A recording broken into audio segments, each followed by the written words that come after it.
Bond. The name is synonymous with suave secret agents, fast cars, upper-class living, wealth, and women. When you think of Secret Spy, chances are you're thinking of 007. With 22 official films in the franchise, not to mention hordes of video games, comic books, CDs, spin-offs, and parodies, you've had to have heard of this guy at one point or another. And if you're somehow not familiar with the series, you've at least seen something that borrows from it. James Bond's the suave British agent who escapes death at every turn, is known for using an arsenal of top-secret weapons he conveniently has at his disposal, drives deluxe fast-paced cars, and has a soft spot for attractive females. He's been played officially by 6 different actors over the course of 46 years, with another film in the making and scheduled for release in 2012, which would make for the longest-running film series ever conceived, 50 years. He's battled villains on basically every continent, ranging from your run-of-the-mill extortionists to your colorful comic book bad guys, and he always manages to come out of it without a scratch. The series' influence stretches over vast mediums. It's common knowledge, at least in the film community, that the Indiana Jones franchise started with Steven Spielberg wanting to do his own James Bond movie. Of course, George Lucas came along with his idea for Raiders, and the rest is history. But back to the man of the hour. While I admit I'm not a hardcore fan of the series, I've seen all of the Bond films several times. I've attempted to do a review of the series for a while, but it's a little hard to keep track of 22 films that sometimes look so similar when looking at the entire series. The Bond films aren't known for the great stories or developed characters. You go to a Bond movie for the action, the exotic locations, the steaming hot females, and just to see what gadgets he has at his disposal this time. They're hard films to talk about because honestly, aside from that, there's really not a lot of depth. But I have to admit, even I find most of them a real joy to sit through. They range from dark and serious to ridiculously hokey, but it's the variety that keeps me watching. Maybe one film will deal with some serious industrial espionage and a heist caper, while another one deals with a comic book villain and some strange island somewhere. Regardless of how you take your Bond, there's so much material to work with. Now, I'm only going to cover the United Artists Bond films, which fans consider the official films or the Eon films. These are the films you buy together in expensive DVD sets. There were a few unofficial Bond films that were developed by other companies. Since I haven't seen these films, I won't bother giving them full coverage, so I'll briefly mention them now. In 1983, Warner Brothers released Never Say Never Again. It was directed by Empire Strikes Back director Irvin Kershner and was essentially a remake of 1965's Thunderball. It was a big deal at the time because Sean Connery would reprise the role of James Bond after not donning the role since 1971's Diamonds Are Forever. It was a commercial success, but because it wasn't an MGM film, it was never considered part of the canon. Then there's Casino Royale, a parody of Ian Fleming's novel in which a bunch of James Bond impersonators caused the real James Bond to come out of retirement. It was helmed by several directors and is most notable for starring Peter Sellers, Woody Allen, and Ursula Andress. Once again, because it's a parody and it was made before any of the Eon films, it isn't considered a part of the canon. Incidentally, Casino Royale was the only one of Fleming's original novels that wasn't picked up for film. That didn't happen until years later when Daniel Craig donned the role and the official Casino Royale was finally made. So anyway, let's talk about Dr. No, the first official film introducing the world to James Bond. It was directed by Terrence Young and stars Sean Connery as 007. Most fans would agree that Connery is definitely the best actor for the role, and that's a hard one to debate. When most people think of Bond, they think of Sean Connery. He was probably the one that took the role most seriously, and I attribute part of that to the fact that, well, he was the first. This was a time where the character of James Bond hadn't really broken out into the mainstream, so he didn't have a lot of material to work with and was pretty much able to develop the character as the films went on. Switch to the 90s, where you have Pierce Brosnan taking the reins. You can see in his performance that he pretty much took bits and pieces from Roger Moore and Sean Connery. So Connery was definitely the most original in his approach to the character. One of the most famous images is his introduction at the card table, where he says what has to be one of the most quoted lines in film history. I admire your luck, Mr. Bond.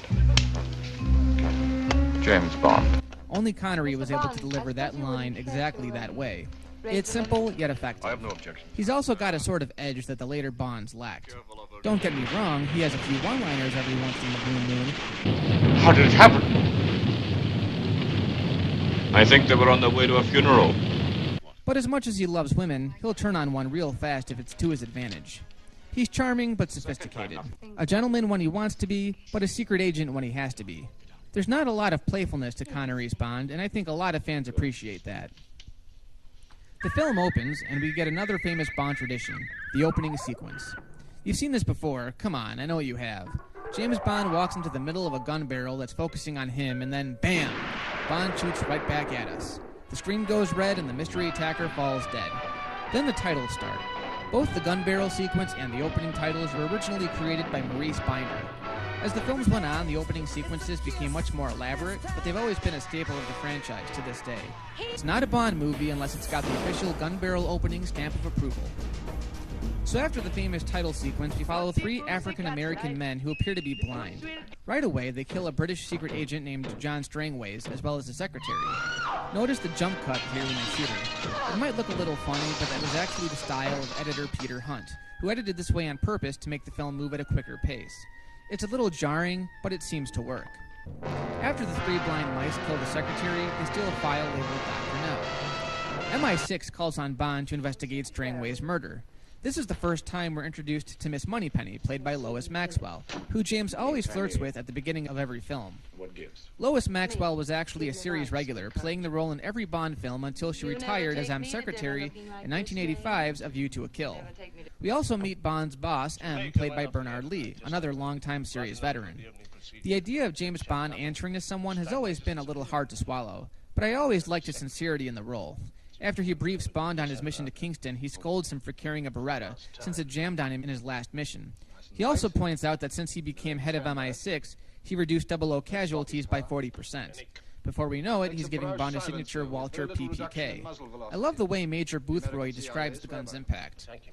Walter PPK, 7.65 mil with a delivery like a brick through a plate glass window. Takes a Brausch silencer with very little reduction in muzzle velocity. In subsequent films, this actor would be replaced by none other than Desmond Llewellyn as Q, the one actor who's been in more Bond films than any other actor. That's an accomplishment. Before James departs for Kingston, he gets to his apartment where he finds Sylvia Trench, the woman from the card table playing a round of mini-golf. This is the only time we see her in the film, and she only serves to define Bond's role as a womanizing playboy. But interestingly enough, she has a reoccurring role in the next Bond film, From Russia with Love. This rarely happens because in each film, including this one, he ends up with a different girl. At the airport, James gets picked up by a chauffeur, who he realizes early on is an imposter. He tells the driver to take the scenic route, and when they get to a clearing, Bond pulls a gun on him. This is a pretty satisfying fight. No hidden weapons, no guns, just some simple acrobatics. Bond tries to get some information out of him, but before he has a chance, the driver poisons himself. Bond then attempts to follow a man named Quarrel. Quarrel gets suspicious when Bond asks too many questions and corners him in the back room of a restaurant. Bond gets the upper hand when he's once again caught off guard, this time by a CIA agent named Felix Leiter, the agent who was working with Strangway before he disappeared. The character of Felix appears in several Bond movies, but is always played by a different actor. In this one, he's played by Jack Lord, who would later go on to play Detective Steve McGarrett in Hawaii Five-0. In the next scene, we're treated to a hearty rendition of one of this film's main themes, Jump Up, which is strangely catchy. Jump up, jump up, Jamaica, jump up, jump up, Jamaica, jump up, music, Jamaica. Felix identifies that Dr. No owns the nearby island of Crab Key, which is heavily guarded. During their conversation, a journalist tries to take their picture, but James sets her straight. Bond then pays Professor R.J. Dent, a geologist, a visit because he worked with Strangways to analyze rock samples taken from Crab Key. We discover that Dent is actually working for Dr. No and plans to kill Bond using a poisonous spider. This makes for a pretty suspenseful scene later when Bond has to time his movements just right to avoid being bitten. Notice how his arm moves, but the spider doesn't match his movements. But it's a 60s film, so just go with it. I also like how the music matches whenever Bond smacks at the spider on the ground.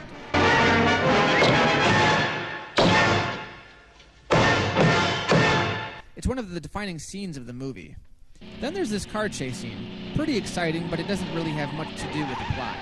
It's another tired cliche of the genre when the exterior car shots are blended with the interior shots of the driver, and the background is obviously a screen projection. Today this is used strictly for parody, like in the Austin Powers films, but back then this was how it was done. It's pretty cheesy, but again, effective given the time period. Then there's the bit with the Asian woman, which labels Bond as a pure womanizer, and in my opinion, is one of his more flawed qualities. He suspects the whole time that she's working with Dr. No, but he goes out with her anyways.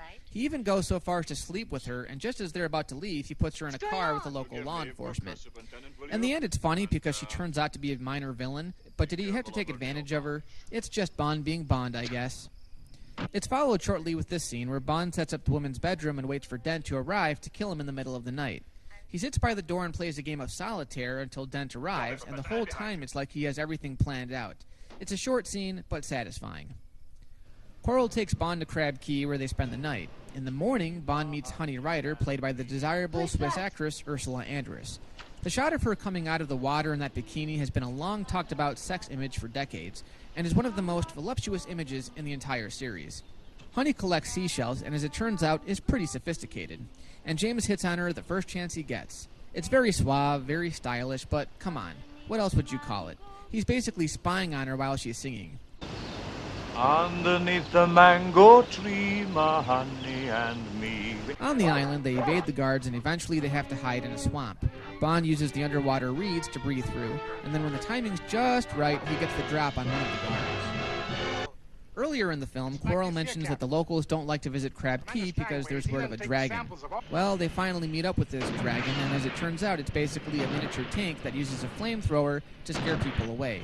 They get caught while Quarrel gets burned to a crisp. Honey and James are taken inside Dr. No's quarters, where they get checked for radiation.